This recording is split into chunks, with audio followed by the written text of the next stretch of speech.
ทักทายสบายดีจ้าทีมงานนี่ของไฟเช่าแต่นี่จ้ะออกจากมันเข้าฟ้าเขาเนี่ยมันคงหน่วยใดหน่วยละหน่วยละขุมนะ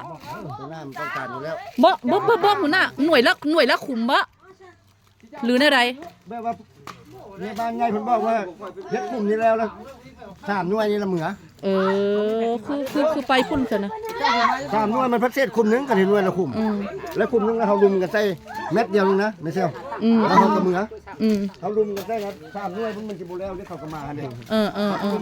อันนี้เฮายังมาบ่ได้เบิดเนาะยังมาบ่ได้เบิดก็คือ3 หน่วยก็มาลุมใส่ขุมเดียวนี่แล้วก็พากันเมือคนละคุมแท้นี่มัน3 หน่วยเพราะว่าเฮามีแบ่งไปเรื่อยไม้นำนะโอ้เขาไปเรื่อยไม้2 หน่วยโอเค